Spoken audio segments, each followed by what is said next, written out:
Good morning, everyone, and welcome back to the public hearings of the TRRC. Imam, you have the floor. If you can offer some prayers, please. Thank you, Chair. Bismillahir Rahmanir Rahim. Alhamdulillahi Rabbil Alamin. Rahman Rahim Malik Yawmiddin. Iyyaka na'budu wa iyyaka nasta'in. Ihdinas siratal mustaqim. Siratal ladzina an'amta 'alaihim ghairil maghdubi 'alaihim waladdallin. Alhamdulillah hadina li hadha wa ma kunna linahtadi lawla an hadina Allahu al-awwal wal-akhir wal-zakhir wal-batin. Ya Rabbana lakal hamd, ya Rabbana lakal hamd kama yanbaghi wa jalalu wajhika wa aziman sultanika. Wa sallallahu ala sayyidina Muhammadin khatimin nabiyina wa imamil mursalin. Bi hurmati Allahumma wa sallim wa barik ala hazin nabiyul karim. سيدي سند الأزيم ذو القلب الرحيم سيدنا محمد وعلى آله وصحبه وسلم تسليما. ربنا آتنا في الدنيا حسنة وفي الآخرة حسنة وقنا عذاب النار. سبحان ربك رب العزة عما يصفون وسلام على المرسلين. الحمد لله رب العالمين. الحمد لله رب العالمين. آمين. Amen. Shukran, Imam Jallo. Bishop, you have the floor, please. Thank you, Chairman.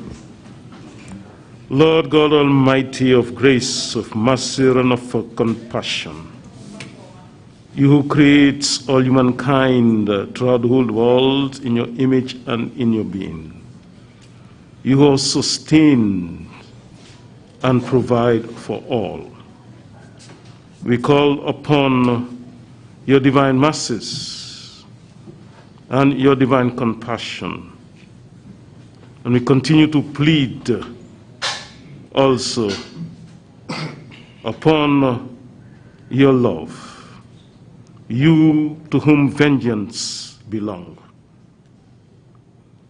We continue to bring before you the hearing of today, tomorrow, and the rest of the coming days and weeks. We do pray that you will grant us the spirit of fortitude. Grant us the spirit of patience. Grant us to listen to you, and grant us patience to allow the due process to take its proper course. And at the end of the day, justice will be rendered. This we ask through Jesus Christ our Lord. Amen. Amen. Thank you very much, Bishop Wadeko. Council, we announced yesterday that we had finished our consideration of the theme on the NIA, the National Intelligence Agency, and today we are opening a new chapter on West African migrants. But before we get to it, if you don't mind, take a minute or two just to set or give us a setting, as it were, of what this new theme on West African migrants essentially entails, so the public would be aware of where we are going on this. Please, you have the floor, Council. Good morning, Mr. Chairman, commissioners and members of the audience. Thank you, Mr. Chair, for giving me this opportunity to say a few words about this theme. The public would recall that during public hearings of the Commission, members of the killer machine called the Junglers testified that they were tasked and ordered to execute several West Africans, and a number that those who testified could not really determine, but our count was about 44 people were executed by this group. Some were in Kanilai or at the border and dumped at a well. This evidence confirmed the theory that the Commission had at the outset of these investigations, wherein we made one of our objectives to investigate the alleged or suspected killings of West African migrants in the Gambia. At the outset, evidence emerged that about 8 West Africans were killed at Brufut. Government had issued statements denying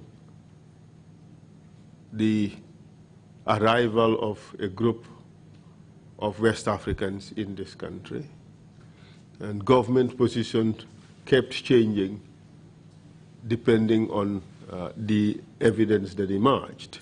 But to cut a long story short, the government of the Gambia tried to cover up the fact that West African migrants had come to the country and were executed. There was this pretense, if I may call it such, that those killed were in fact mercenaries. But the evidence that we would present before this commission would go to show that these were indeed West African migrants.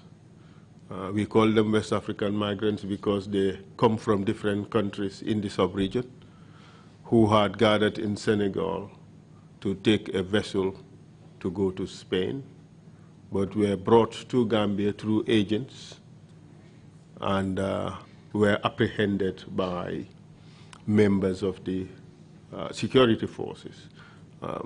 That event happened soon after a similar event wherein a group of 35 were also arrested in the Gambia, and their leader is alleged to, or claimed to be, a grand or great-grandson of Serigne Touba. So this was the trafficking line from Mbour to Gambia and then to Spain. But that group of 35 were subsequently prosecuted. Well, some of them were prosecuted and convicted, and some of the migrants served as witnesses. Unfortunately, this group of 50 who were apprehended at Barra received a completely different fate together with their agent in Gambia. So the evidence we're going to lead is to show that these were migrants, they were apprehended. There was no reasonable basis to conclude that they were mercenaries. They were executed in cold blood at different stages at 2 different places in the country. But more significantly, the government took massive steps using the public administration machinery to cover up this big crime. The hearings is intended to expose this terrible act that has happened to our West African brothers, including a Gambian. Essentially, that is the purpose of this hearing. Thank you very much, Mr. Chair. Thank you very much indeed, my counsel, for that setting that helps us understand what we are getting into. I assume also that in view of the fact that all the nationalities are involved, that the hearings here would get testimonies from non-Gambians as well, if you can confirm that. Yes, Mr. Chair, we would have received testimony from non-Gambians, mainly Ghanaians, some of whom were present when these things happened. Some are members of victim families, and another person is someone who was intimately involved in the actual investigations and is able to say what the 2 countries have done in order to get to the bottom of this matter. Perhaps another thing that I need to say is that part of the evidence in this theme has already been heard. That is the actual killing of the victims. We've heard from several junglers who confirmed how this killing was done. But in order to ensure that there's coherence in this narrative, we would also bring one jungler who has not yet been called on the subject to talk about how the killings actually happened. So we hope that at the end of the day, we would have been able to provide a very detailed and coherent sequence of the testimony, of the evidence for the comprehension of all. But of course, there are other interesting concerns which we hope we would be able to handle properly during the hearing, especially in view of the international dimension of things. But with your able guidance, we should be able to deal with them quite adequately. Thank you. But the reappearance of the junglers or a jungler who would be coming would essentially be a regurgitation of what had been said in earlier testimonies here. In essence, yes, but from his own perspective and from his own participation, but essentially confirming what everyone else has said. Fine, splendid. You may now continue, counsel, with the witness if you're ready. Thank you very much. May the witness be brought in, please.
Swear me. Yeah. I, Kebba Bah, I, Kebba Bah, do swear that do swear that I'll speak the truth, I'll speak the truth, the whole truth, the whole truth, and nothing but the truth. and nothing but the truth. So help me God. So help me God. Thank you. You may be seated, please. Good morning, Mr. Bah. Welcome to the TRRC. Good morning. Mr. Bah, Yes. we do interpose interpretation in the local languages. Thank you.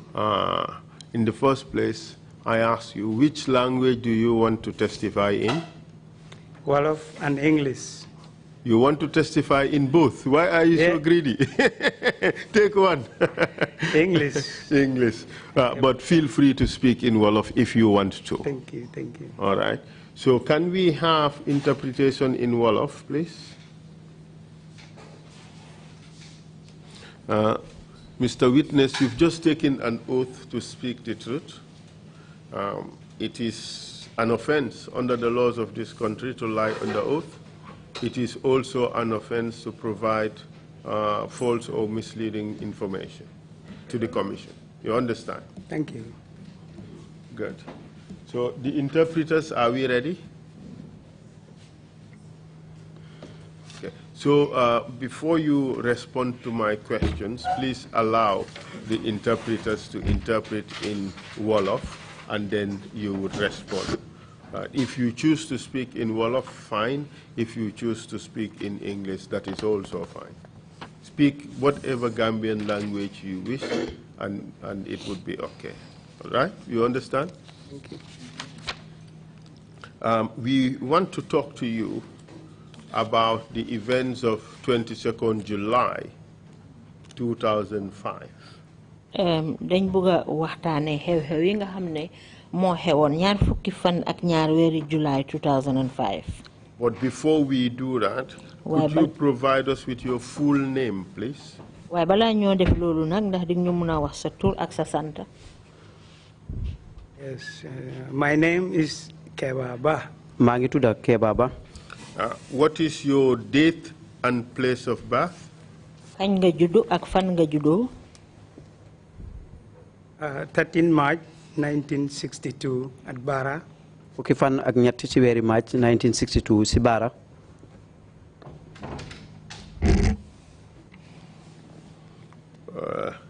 And which school did you attend? ban school nga jàngee. Balangar Primary School. Balangar Primary School. From which year? ban at. 1977 to 81, then proceed to Berending Junior Secondary School. 1977 na be 1981 mujjee gi ma continuer dem Berending Secondary School. You went to primary school at age 16? primary school nga commencé bi nga amee fukki at ak juróom-benn. Something like that. lu mel noonu. Well, that used to happen in this country. Yes. And I'm happy that even at that age, you are willing to start learning. I think that is commendable. loolu ñu gërëm la ci nag comme que dem nga ba tollu ci at boobu waaye terewul ba léegi yaa ngi bugga rek pour jàng. So you finished Berending Secondary in 1985? Exactly. da nga jeexal Berending Secondary atum 1985. waaw. And then what did you do after that? gannaaw boobu lan nga def. Well, you know, we are from Bara. We have some, you know, these canoes that sails from Banjul to Bara. xam nga ñun ñu waa Bara lañu te am nañ ay gaal yu ndaw yi nga xam ne nii ñooy jàllale diggante Banjul ak Bara. We don't want to be sitting down wasting, so we normally join these canoes to have our pocket monies and then our clothing and so on without disturbing our parents. jamono boobu nag dañuy bañ a toog rek ci kër gi bañ a def dara moo tax ñu daan ànd ak gaal yooyu di dem ak ñëw di mun a foraatu tuuti di ci jëfal suñ bopp bañ a géteen suñuy wayjur. And you did that for how long? te loolu def nga ko ba ñaata diir ñaata at. Well, from 85 to 1988. loolu nag def nañ ko ci diggante atum 1985 ba 1988. And what did you do in 1988? 1988 nag loo def. From 1988, I decided to join the Gambia Police Force. ci 1988 nag ci laa xelaat nag pour dem bokk ci police gi. And were you still in the police force in 2005? Exactly. ndax yaa ngi nekkoon police ba 2005. Degala. Yes, sir. Wow. And where were you posted in 2005? 2005 nag police bi fan lañ la yóbbu woon nga di fa liggéey. Bara Police Station. ci Bara Police Station. And what was your rank at this stage? jamono boobu yow ban ma xaama nga yore woon. Couple. time boobu couple la. Do you recall this day, 22nd July, 2005? fàttaleku nga bés bi ñaar fukki fan ak ñaar weeri July atum 2005. Yes, we will cancel. Wow. Could you tell us what happened on that day? di ñu mun a wax lan moo xewoon bés boobu. Yeah, I received a tip of information from my childhood friend. ma jotoon benn bataaxel ci kenn ci suma xarit yi. Businessman. di kuy yëngu ci wàlli njula. Name? Mr. Serigne Ndour. ne mu ngi tudda Serigne Ndour. What was the information? The information was... we wait for the interpretation. xibaar bi lan la woon ban xibaar nga jotoon. Okay. The information was he got information that, you know, he lives in Bara on the side to Junak, on the, when I say on the right-hand side, beside, I don't know whether people know, between North Bank, Bara and Junak he lives. He has his house located around that area. bataaxel bi nag moo nekkoon ne daf ma wax ne comme que moom mu ngi dëkkee Bara ci boori Jinak fa la këram nekkee. He said he had information that there were a group of people that they don't understand. They look stranded or I don't know. Because Mom, he was in Combo, and then he just called me to inform me. moom mu ne dafa jotoon ab bataaxel boo xam ne nii am na ay groupe yi nit ñoo xam ne daal mel ni seen yoon wi dafa doy waar waaye nag moom xamutoon ndax moom mu ngi kombo jamono boobu moom it dañ ko ko wax. And then I woke. Did he tell you where these people were? wax na la nit ñooñu fan lañ nekk. Yes, between Bara and Junag, by the beach side, mu ñooñu where his house is located. ñooñu ñu ngi woon ci diggante ji nag ak Baara ci boor bi nga xam ne fa la këram gi nekk. And then what happened after that? gannaaw loolu nag lu xew. Taking the information, I relayed to my authorities. By then, bi ma jotee bataaxel boobu nag ci laa ko àggale ci sumay kilifa ci jamono boobu.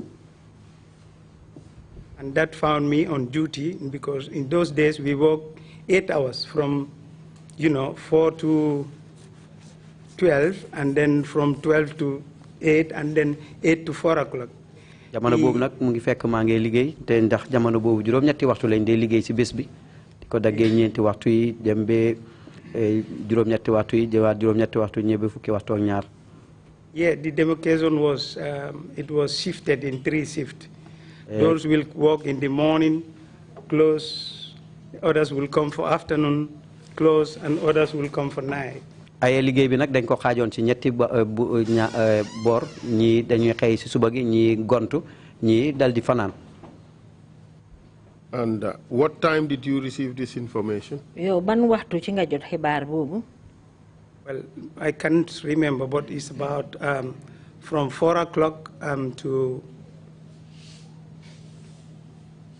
6 onwards. Between 4 and 6. Thank you. mënuma fàttale ko waaye nag lu ci munti xew daal diggante ñeenti waxtu jëm juróom benn waxtu yi ci ngoon la woon.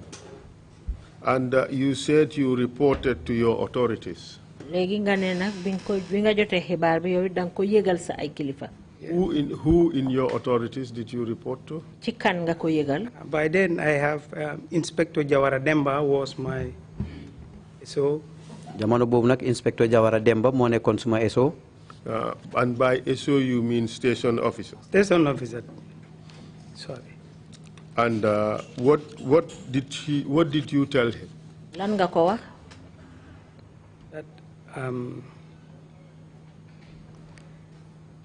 That I received a tip of information from the neighbors, my friend Mr. Noor, that people have seen group of people between Bara and Junag, and they look stranded by the beach side. ci laa ko wax ne ko de. Can we do something to check their situation? We rescue them. ci laa ko wax ne ko de jar naa benn bataaxel ci suñ benn dëkkandoor ku ñu xamee Serigne Ndour nekkee ci boori Baara ne nit ñi wax nañ ko ne am na ay nit ñoo xam ne dañ nekk ci seen gaal gi seen gaal gaa ngi costé ci boor boobu ndax duñ jéem a def fexe pour nuñ leen a sowee.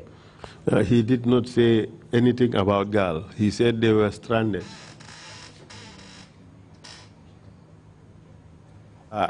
ñu ngi ci boori géej gi nuru ñoo xam ne daal amuñ pexe guñ fa génnee. Thank you. Okay, sorry. And what did Mr. Demba do with regards to that information you gave him?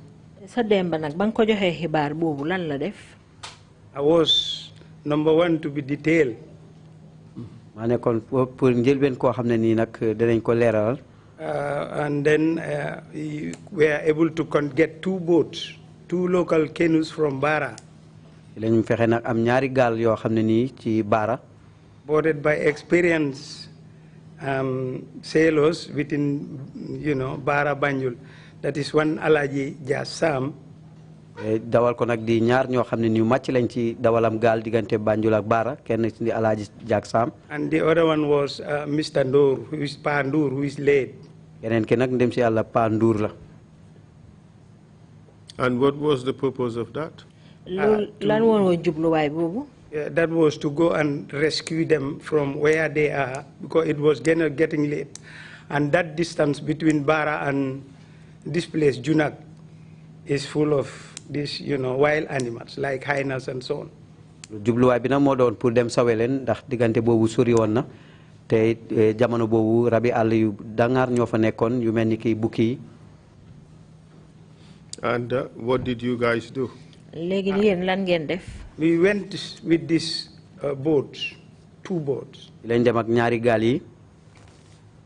Do you recall who you went with apart from the 2 captains, Alaji Jassam and late Mr. Ndour? fàttaleku nga ñan nga àndaloon lu utee ak Jack Sarr ak nem si Yàlla Ndour. And so the officers, I can't remember, but I was, in 2 boats. I was on board 1 canoe. So the other one, we went before them because I have the, first-hand knowledge of the information. jamono boobu nag mënu ma wax ñan ci officers yi lañ waaye nag ñaari gaal lañ demee woon te ci benn gaal gi laa bokkoon ñun nag ñoo jiitu woon ndax nu munti mel maa gënoon a am xel xam-xam tuuti ci mbir moomu. man ma ñëw ak bataaxel boobu noonu bataaxel bi. So tell us what happened when you went to the location. léegi wax ñu lan a xew na ba ngeen eggee ca béréb ba. Reaching at the location, we saw group of ladies. There were some ladies with men who looked wretched and tired. They were waving, smiling. bañ fa àggee nag ci lañ fa fekk ay groupe bi nit am nañ fa jigéen am nañ fa ay góor yi tamit ñoo xam ni daal ñu ngi sonn te tamit ñu ngi doon ekkati loxo te ñu ngi doon muuñ ci jamono boobu. Why were they smiling, as far as you know? lu tax ñoom ñu doon muuñ nag noonu. Maybe they were thirsty and hungry. xëj na jamono boobu ñu ngi xiif mar. Wasn't it that they were happy that they are now being rescued from their stranded situation? dafa fekk ne na xëj na boobu ñu ngi am yaakaar ne na dinañ leen mun a sowe nag ci anam yi nekkoon. waaw noonu la. And what happened after you arrived there? We ba ngeen àggee lan a for the xew interpretation. ba ngeen àggee ci béréb bi lan moo xew lan ngeen def. We asked them to onboard the canoes. dañ leen wax ne ñu egg ci gaal gi gaal yi ñu yóbbuwaale. And then? And then they hurriedly come on board, and then we stood by the tail of the canoe, and the two canoes, put all of them inside, and then we depart from this from the beach side. We just sailed to Barab Wharf. ci jamono boobu nag ci lañ gaaw ñoom itamit éeg biñ leen waxee éeg leen ci gaal yi ñu ànd ak ñun ñëw ñoom ñëpp ci ñaari gaal yooyu ñu génn ci tefes gi ñu leen jëlee indi leen ci waafi baara bi. At this stage, did you see these people carry any items that would have been unlawful to carry under the laws of this country? jamono boobu nag ndax gis ngeen kenn ci ñoom ñoo xam ne mu ngi amee dara loo xam ne daal waruñ koo amee ci loo xam ne méngoowut ak lu waa réew mi. No, your council, no council. They were in a haste to get something to eat. déedéet jamono jooju ñu ngi yàkkamti woon pour am luñ lekk. As far as you could see, what did they have in their possession? yow ci li nga mën a gis jamono boobu lan lañ amee woon. Small personal effects like this. Small traveling bags, only that. ay jumtuwaay yu ndaw rek yu mel ni ki ay baag yi tukkeekaay yi le rek. mooy saak yi tukkeekaay yi le. Did you see anybody with any weapons? gisoon nga ci ñoom kenn koo xam ne mu ngi amee woon gànnaay. No. déedéet. I will cancel. No. Oh. When you saw them, were you able to conclude as to what was their purpose for being there? yow bang leen gisee rek ndax yow xalaatoon nga ñoom lan mooy woon seen jubluwaay bi war a tax ba ñu nekk foofu jamono boobu. Council, this bagway program, the Fayaga, it's been existing for quite a long time. xam nga yoonu bagway wi dafa yàgg nekk na loo xam ne nii daf doon dox ci lu yàgg.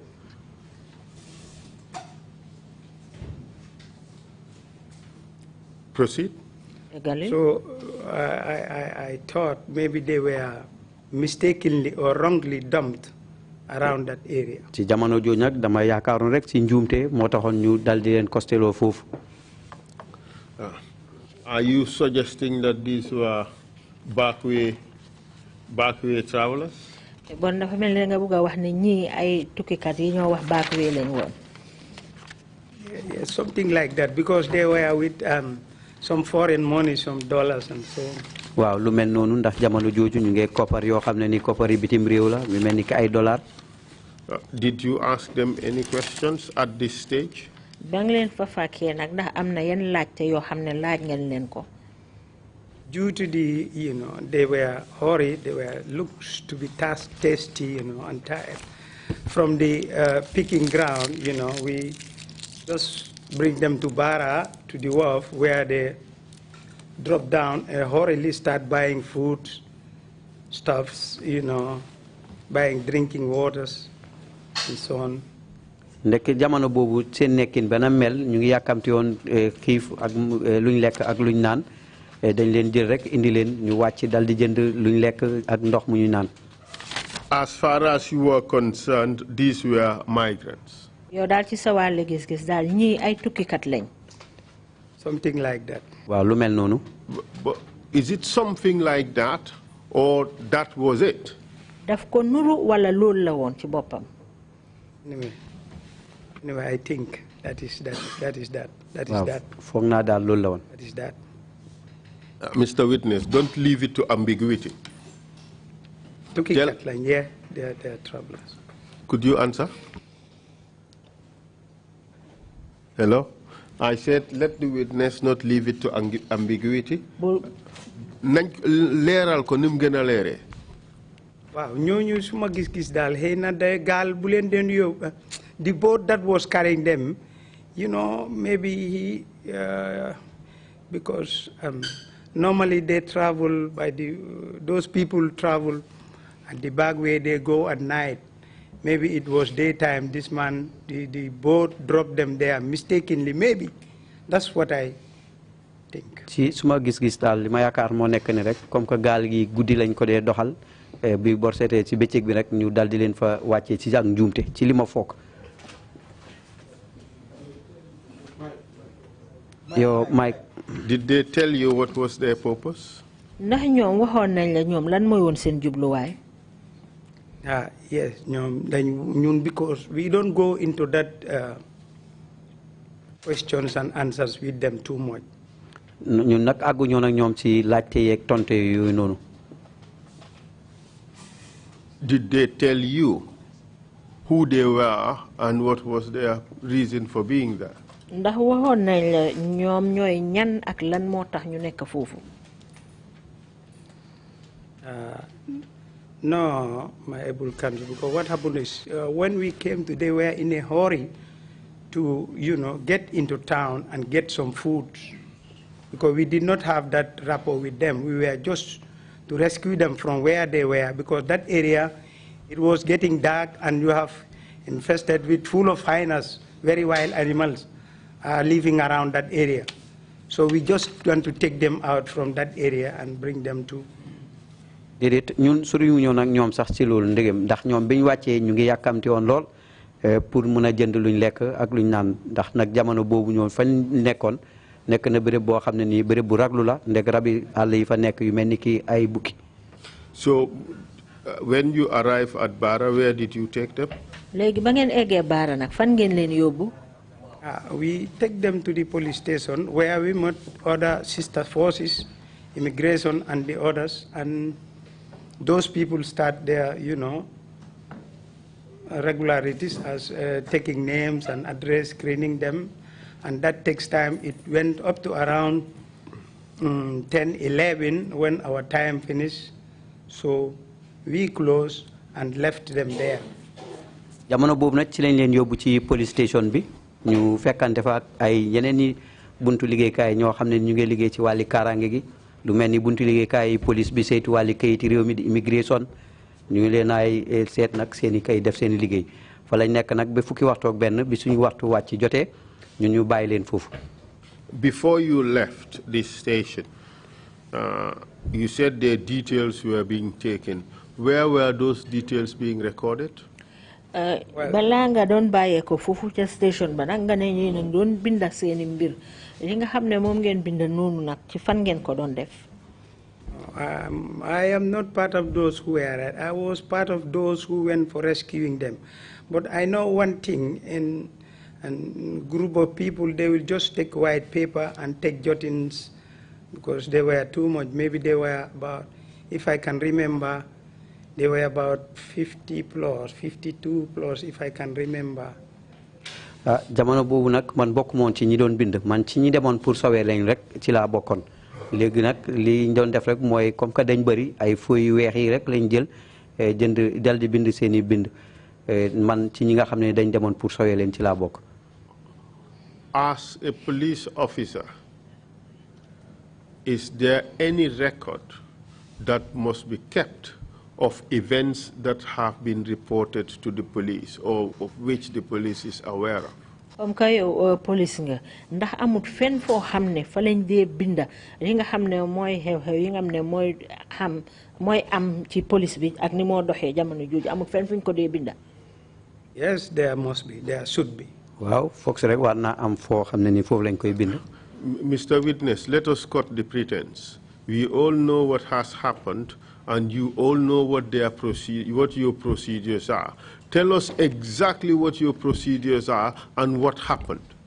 Seede bi nañ bàyyi la xalaxal bi ñun ñëpp xam nañ li nga xam ne mooy dox te yow it xam nga li nga xam ne moo fay dox waxal ñu naka la mbir yi dee demee nga leeralal ñu ko bu fekkee ne lii xew na naka lañ ko dee defee.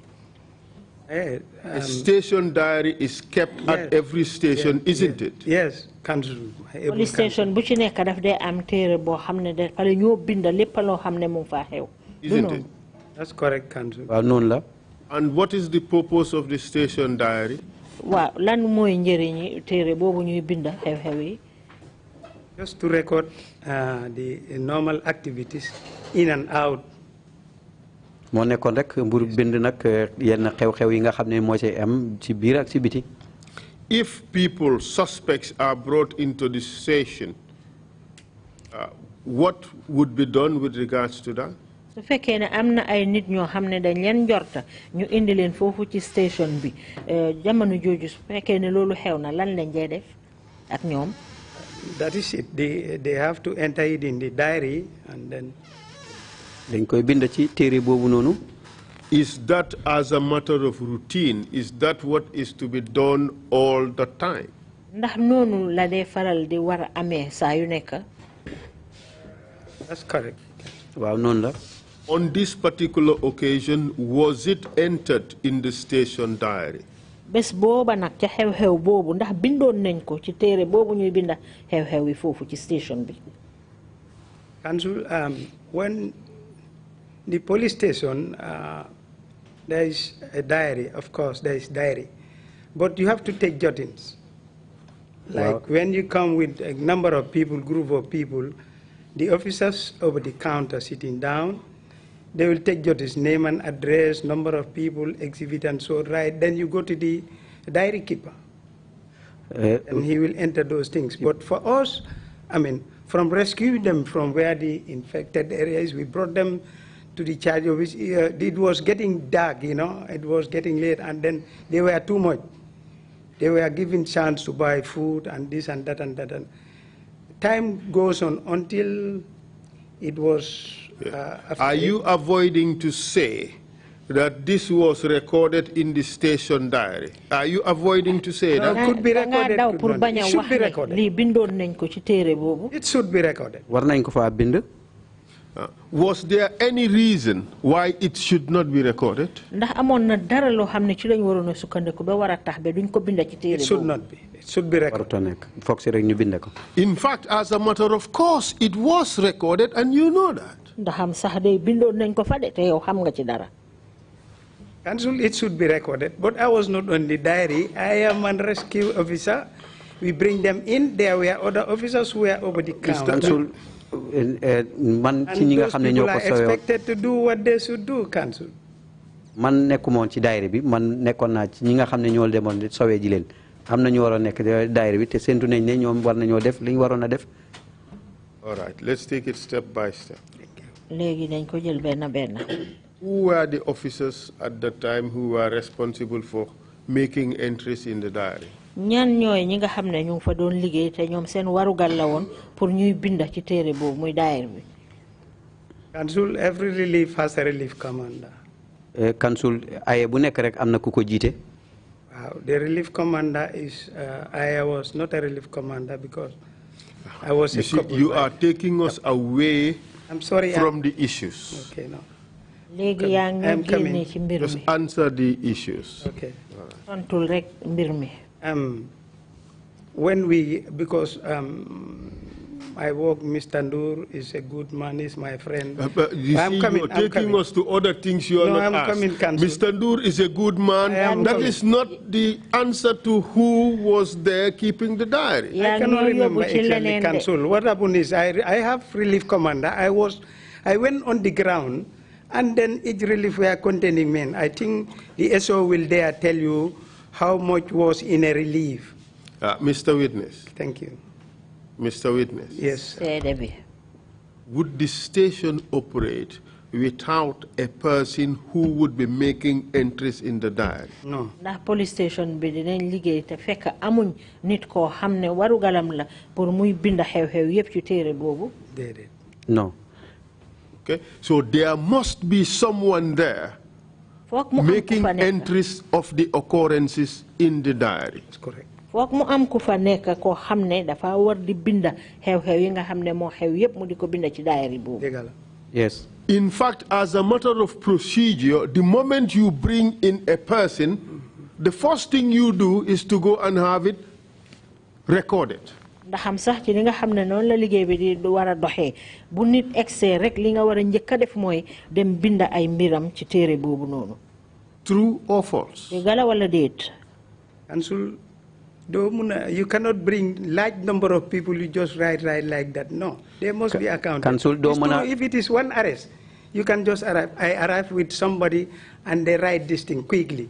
But you have to, jot down names and address and give it to the diary keeper. Council do mëna jël ñu bari ñoo ñëpp rek bind seeni tour su fekkee ne kenn rek nga indi woon man nga wax ne accident ak diw ñu daldi bind waaye nag ñu bari ñooñu foog si rek ñu daldi jël bind seeni tour ak seen sant ak yooyu door koo jox diary keeper bi. Did you guys do that? Ndax def ngeen loolu? Anyway, I did not do that. Man defuma loolu. Mr. Witness, stop the dilly-dallying. No, I did not do that. Stop the waffling. No, you told us earlier that white paper was taken and the names were written and details. Others will do it. Other sister forces in the office will do it. Ñeneen ñi nga xam ne ñu jóge ko ci yeneen buntu liggéeykaay yi ñooñu def nañ ko. We were not the only officers who were on board. Nekkul yoon rek ñun ñi nga xam ne ñoo fa nekkoon ñoo fa nekk. The question is not whether Kebba Bah took a white paper and made the jottings. Li ma laajte day nekkul ne ndax Kebba Bah moo jël kayit gu weex googu rek di binda. The question is, did the police who were there take the details of those who were brought in? Li ma laajte mooy ndax police ya nga xam ne ñoo fa nekkoon jëloon nañ mbiri ñooñu yëpp binda ko ci téere bi. War nañ ko mën a def because yes, they should have done it. I think, Mr. Witness, you are deliberately refusing to answer the question, and this is disappointing for an officer of the force of the security forces. Answer the question. Council, yes, they did it. Council, wow, def nañ ko. Why did it take you so long to say this? Because all of you are trying to cover up this terrible crime that has happened by refusing to say that these things were recorded in the book.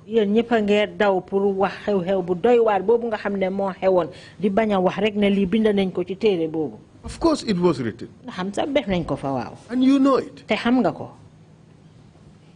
Apologize to the Commission for wasting our time, for twisting and taking us astray and refusing to say that this thing was recorded. Balul nak ci commission bi li nga xamne jël nga suñu waxtu yépp di wondalu wiri wara pour baña wax rek ne bind nañ li ci téré bi. I apologize to the commission. Ma ngi jéggalu ci commission bi. Thank you very much. Jërëjëf. This was recorded in the book. And what time did you leave on that day?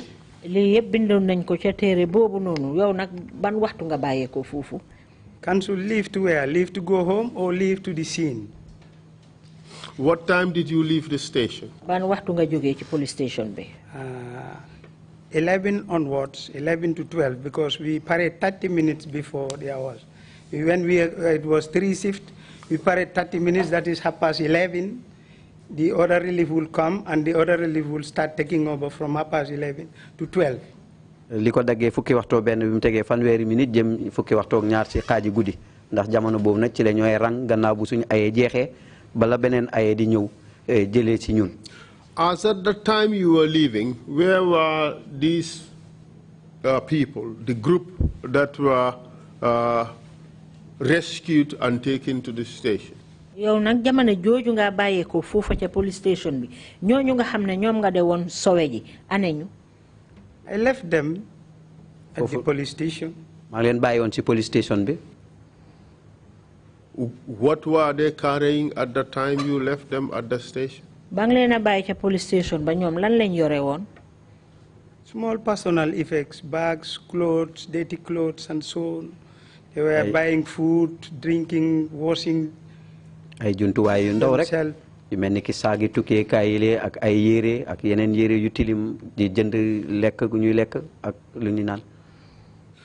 At this time, at the time you were about to leave the station, what was the view of you and all the officers in the station as to the purpose of the people who were just rescued? yow jamono ji nga xam ne yaa ngi bàyyi police station bi foofu noonu yow ak ñeneen ña nga xam ne ñooy sa ay liggéeyandoor yu fa nekk lan mooy woon seen gis-gis ci mbiri ñooñu nga xam ne ñoom ngeen demoon sowe ji. We sympathize them, we sorry them because they were ladies. ñu ngi leen yërëmoon ndax amoon na ay jigéen. You see the manner, the way and manner they were eating breads and these things, you sympathize them. gisee ci anam biñ doon lekkee sax da nga leen a yërëm. themselves and so on, you really sympathize. We sympathize them. waaw dañ leen yërëmoon daal.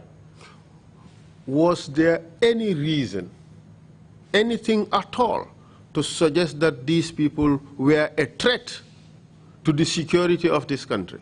ndax amoon na dara loo xam ne mënoon ngeen ci sukkandiku lu leen mun a wax ne wala lu mun a foog loo ne ñii ay nit lañ yoo xam ne daal dinañ xejamal kaaraange réew mi. No, your able council, no. déedéet. And when you left, were they under custody? Were they under control? yow ba nga faa bàyyeekoo ndax boobu dañ leen jëloon nag teg leen benn béréb boo xam ne ñu ngi leen doon saytu foofu. No, in Bara police station, it is fenced. So when the group come, they were all in. We have tap, we have toilets inside. They were just making their, washing themselves, doing their other necessary inside. The question is whether they were under the control and under the custody of the authorities of this country. li ma laajte mooy ndax jamono jiñ fa nekk noonu mu ngi mel ni ñu ngi woon ci ron loxo ñi nga xam ne ñooy kaaraange réew mi ñi amee kaaraange réew mi. Yes, council. Because when you are in the premises of the police, you are under custody. jamono boo xam ne daal yaa ngi ci atti police bi de jamono daal ñu ngi yaa ngi ci loxo. You could have said that earlier and spare us the repetition in the question. But thank you very much. I have no further questions for the witness. No, one last question. When you come back the next day, what happened? Banga delu si waatee nag ca ëllëg sa lu xew. When I came back the following day around for the same duties, when I asked about the people whom we brought, yes, where are they? bi ma ñëwaatee nag ci ëllëg si ni ki ñeenti waxtu yi ci ngoon ma laajte nag ne ñi indi woon démb anañu. I was told that those groups were transported to Amdalai. Then from Amdalai later they were being received by the Navy or yes, they were received by the Navy boat and they were taken to Banjul. ci jamono boobu nag wax nañ ma ne yóbbu nañ leen Amdalai gannaaw loolu dal dinañ leen yóbbu Banjul ci teg loxo ñi nga xam ne ni ñooy Navy bi di soldaari Manduwaari. And did you subsequently hear any other information about the group of people? gannaaw boobu nag ndax am na benn xibaar boo jot ci seeni mbir.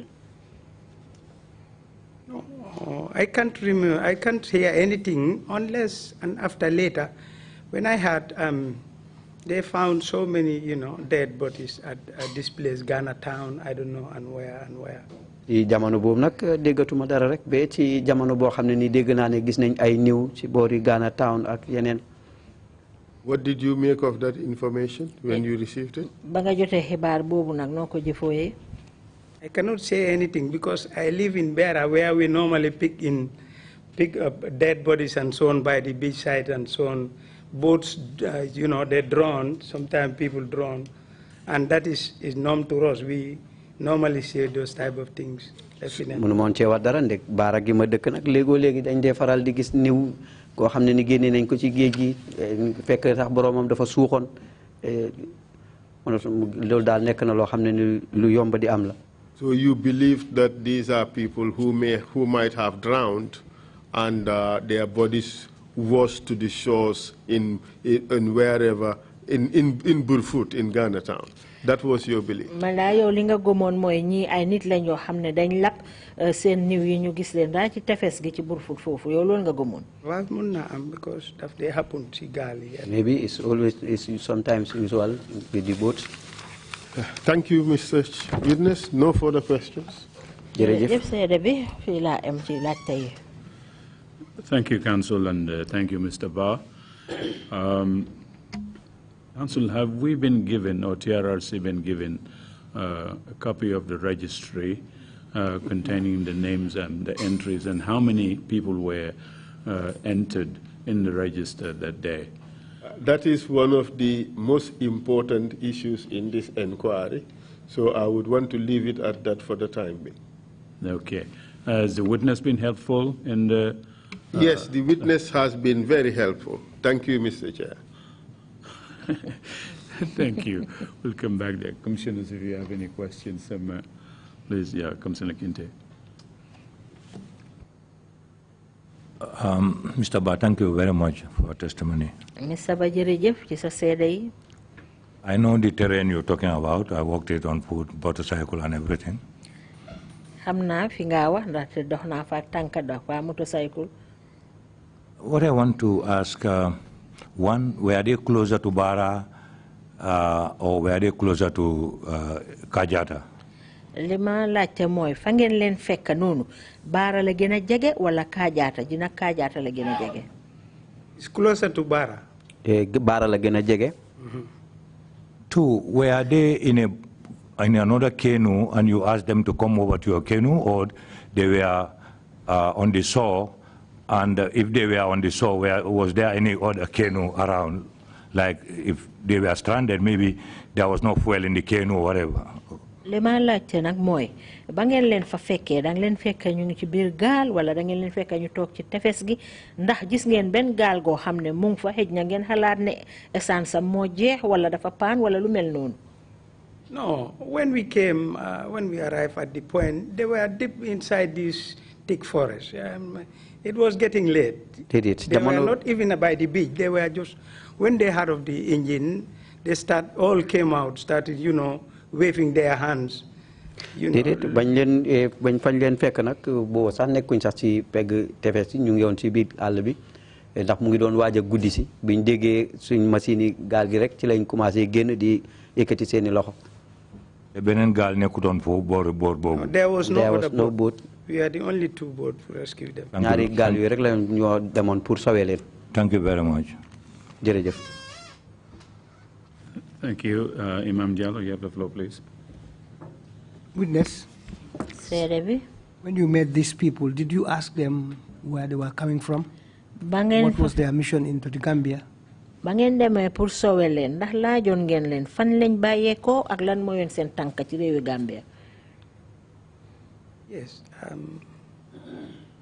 laaj nañ leen. We asked them. Some of them were saying Ghanaians, but they speak different language.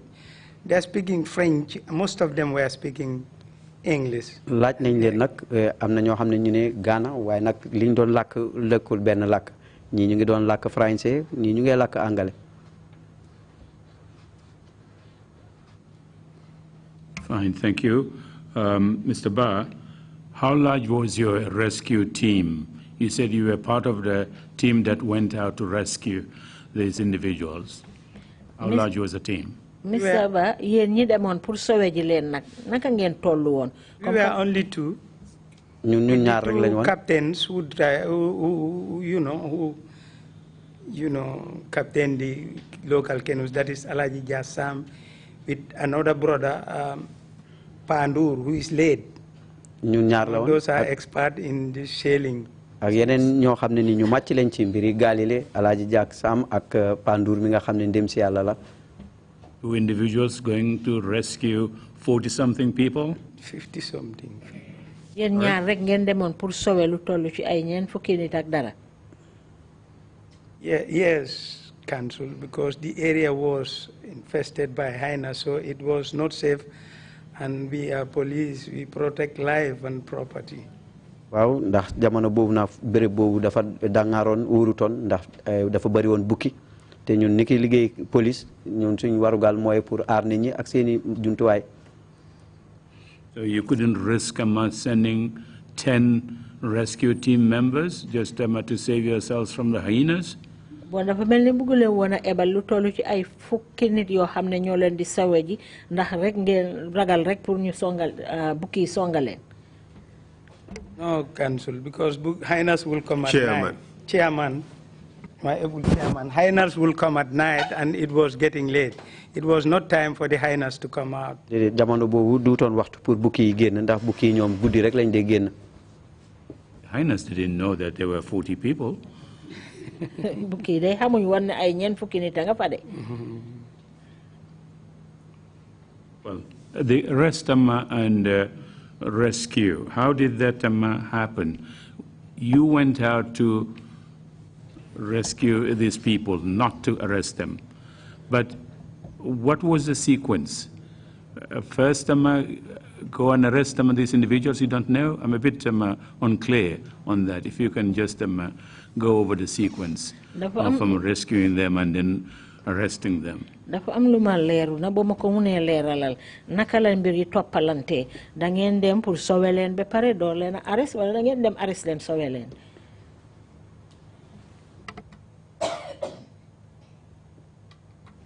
Police is a word, Council. Police nag baat la. You have to apply the word police. foog si nga jëfoo baat bii di police. You have to be polite.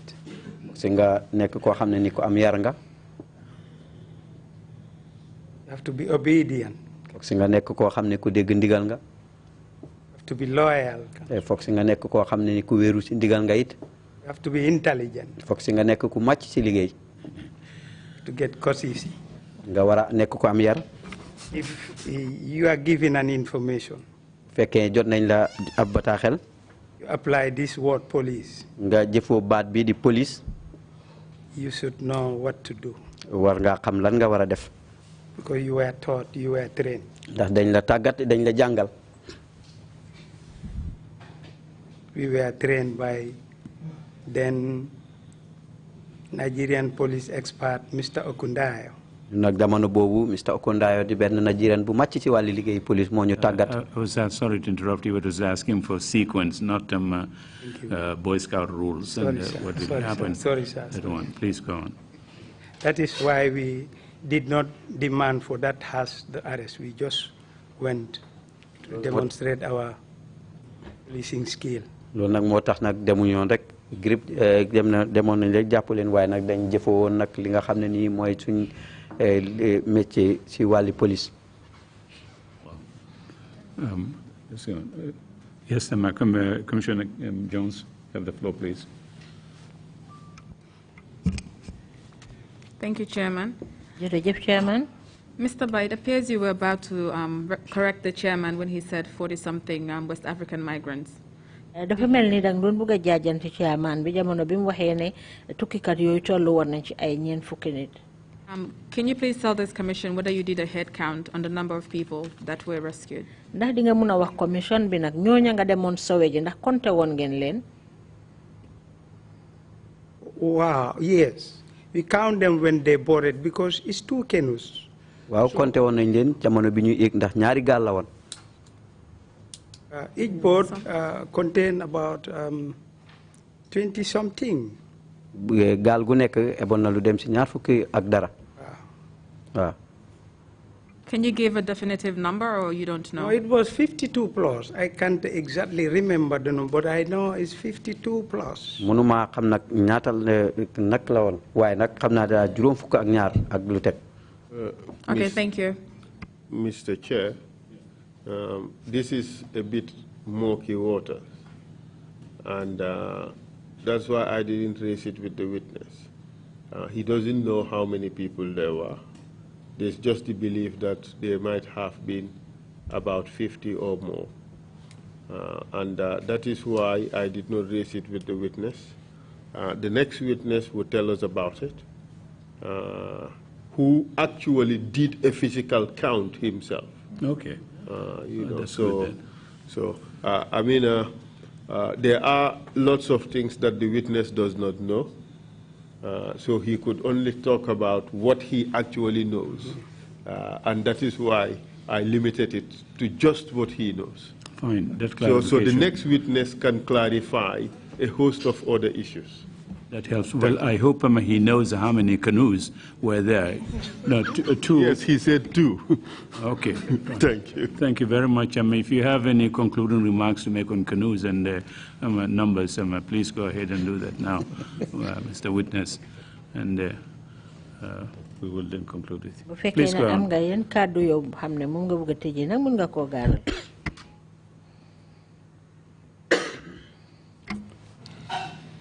Yes, I have to thank the commission. I have little to say.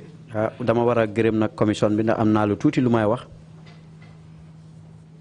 The benefit which goes to the entire Gambian and the whole world at large. di njëriñ loo xam ne nag dana jëm ci Gambie yëpp ak àdduna bi yëpp. We have our kids, our families, nga am Europe and here and everywhere. nga am suñuy xale ak suñuy njaboot fii ci réew mi ak ci bitim réew ak fu nekk. They listen to the commission and they look at it. de déglu te de seetaan tamit commission bi. They enjoy it. te tamit nag danañ ci de béglu. Truth and Reconciliation Committee.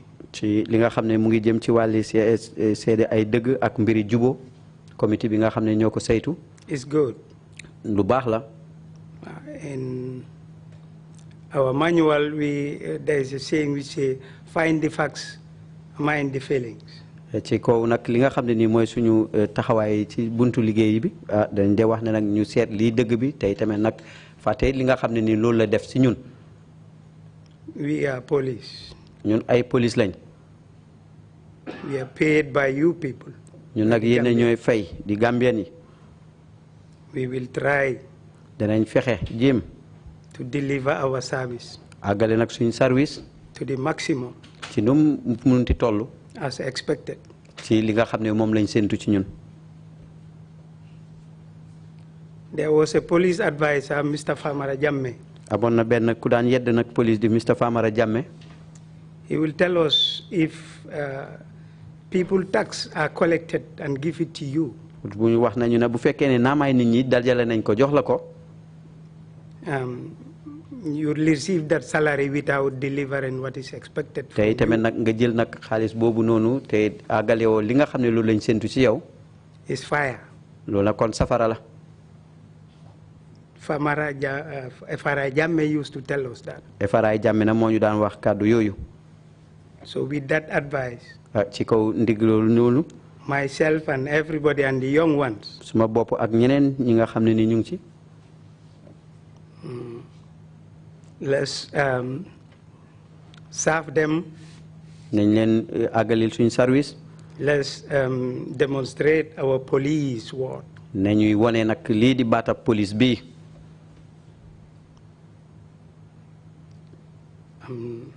I think so with that. te yaakaar naa ci ak loolu. Whatever little we have. ak lu ndaw li nga xam ne ni am nañ ko. salaries and so on and any other thing. muy pay weer ak yeneen. if we do it cleanly. buñ ko defee nu mu gën a setee. open-heartedly. ci xol bu set wecc. I think. yaakaar naa ne God will give us a reward. yàlla danañu fay. Even whereas we are not promoted. naam sax bu fekkee yokkaluñu maqaama. And we are, I mean, you work clean-heartedly. te yaa ngi liggéey ci liggéey bu set. God has reward for you. yàlla am na sa pay. May God help all of us. yal nañu yàlla fay ñun ñëpp. TRRC. ak TRRC. Pray to God. God pour cold water within our this sub-region Gambia. yàlla tuur ñu ngi ñaan nag yàlla tuur ndox mu sedd fii ci suñu réew. That's all. loolu rek la jërëjëf. Thank you very much indeed, Mr. Bah, for coming to testify. Mr. Bah, jërëjëf ci ni nga ñëwee pour àggale fii say seede. One last question. What happened to the canoes or the boats there? Were they taken into custody, if I can use the term? What happened to the boats? The boats were there because this is our personal use. We use them to carry people from the other side to the other side of the from Bara to Banjul. ndax gaal yi ñoom ñu ñoo koy jëfoo rek di jàllale nit ñi diggante Bara ak Banjul. They weren't kept as some evidence. dencu leen ko pour mu doon loole wala jëfoo de mu doon seen seede. Coming later. The boat that brought the migrants was never found. The two boats that went to the rescue belongs to the locals. Okay. I'm with you. Thank you very much, Emma. We will take a 30-minute coffee break and come back at 12 noon. Meeting is adjourned. Thank you very much.